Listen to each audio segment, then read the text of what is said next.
নমস্কার বন্ধুরা, আজ আপনাদেরকে সকাল সকাল আর একটা নতুন ব্লগ শেয়ার করছি।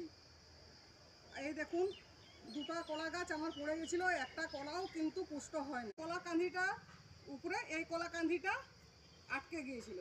এই ভারে দুটো কলা কান্ধি কিন্তু পড়ে গেছে, একটাও পুষ্ট হয় নাই। এখন কচি কলাগুলো দিয়েই বানাবো আমি একটা রেসিপি, সেই রেসিপিটা আপনাদের কাছে আমি শেয়ার করব। অপুষ্ট কলার চাকা ভাজার জন্য যেসব উপকরণগুলি দরকার সেগুলি হলো অপুষ্ট কলা, কাঁচা লঙ্কা, লবণ, হলুদ আর সাদা তেল। এখন আমি কলাগুলোকে চূর্ণি দিয়ে পুড়ে নিচ্ছি। গ্রাইন্ডার বাটির মধ্যে দিয়ে দিচ্ছি কাঁচা লঙ্কা, সাদা তেল, লবণটাও এর মধ্যে দিয়ে দিচ্ছি আর হলুদও দিয়ে দিচ্ছি। এখন আমি তিলটা হাফ বেটে নিব, হাফ বাটার পর এই কলা কুড়াটা ওর সাথে মিশাবো। আর খুব বেশি ঘন করে আমি বাটবো না, আধ বাটা করবো, কেননা তাহলে টেস্ট লাগবে।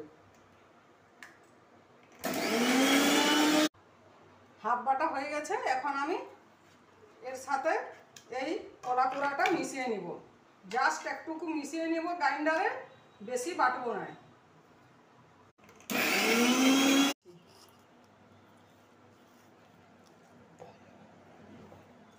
এখন আমি একটা পাত্রের মধ্যে ঢেলে নিচ্ছি। এর মধ্যে একটু আমি কাঁচা সরষের তেলও দিয়ে দিব।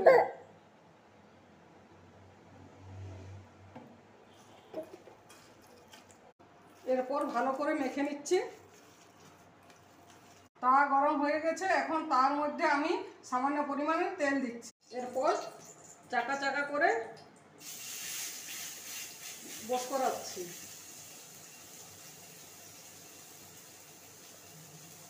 এখন অপোজিট সাইডটা ভেজে নিচ্ছি। আবারও সামান্য পরিমাণে তেল দিচ্ছি। আপনারা এতে রসুনও ব্যবহার করতে পারেন, আমি এখন নিরামিষ করছি। রসুন দিলে আর একটু অন্য রকমের টেস্ট হবে। সাদা তিলের বদলে আপনারা বেসনও দিয়ে ভাজতে পারেন। ভালোভাবে ভাজা হয়ে গেছে, এখন আমি একটা পাত্রের মধ্যে তুলে নিচ্ছি। তারপর গরম ভাত দিয়ে আমি এখন খাবো। আমি এখন গরম ভাতে খেয়ে দেখছি কীরকম হয়েছে।